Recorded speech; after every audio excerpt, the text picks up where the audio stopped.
be joyful. We're about to finish verse 19 of 1 Peter chapter 1. And we're finishing up this idea that Peter's presented where he says, if you are a son of the Father, then you need to remember this stuff. And this stuff is that you are ransomed, and you're ransomed at an incredible cost, a cost to God himself. And it just shows the value that he has on each one of us, how much he loves us. And let me read it to you, and then we're going to get to this part about the Lamb and talk about that for just a minute. He says, you were ransomed, not with perishable things like silver and gold, but with the precious blood of Christ, like that of a lamb without blemish or spot.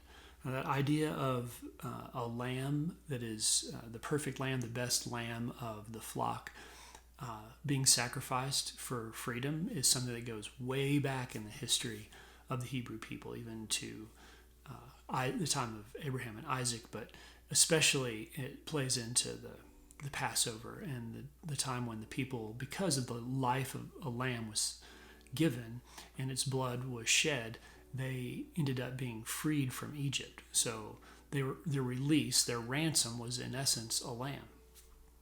And the Hebrew people knew, as their worship structure evolved, that a lamb did not actually take away their sin. It wasn't that, but that was the idea of a cost, an extreme cost that God would teach them and foreshadow through it the coming of Jesus, the Messiah, the real perfect lamb.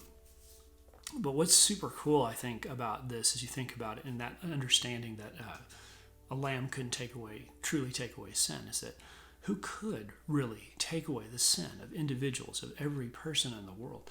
And it had to be a man, for one thing, at least.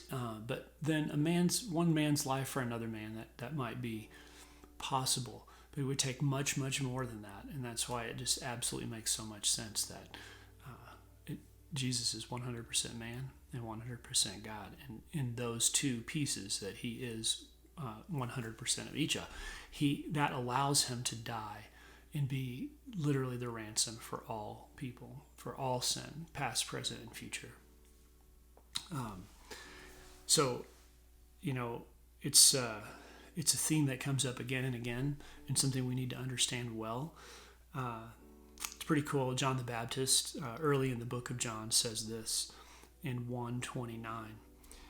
The next day, John the Baptist saw Jesus coming towards him, and this is how he identifies him. He says, "Behold, the Lamb of God who takes away the sin of the world."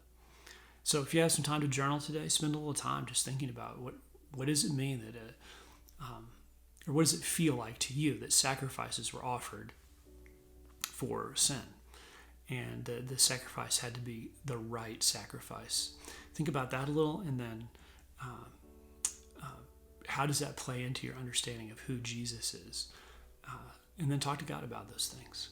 All right, take care. See you.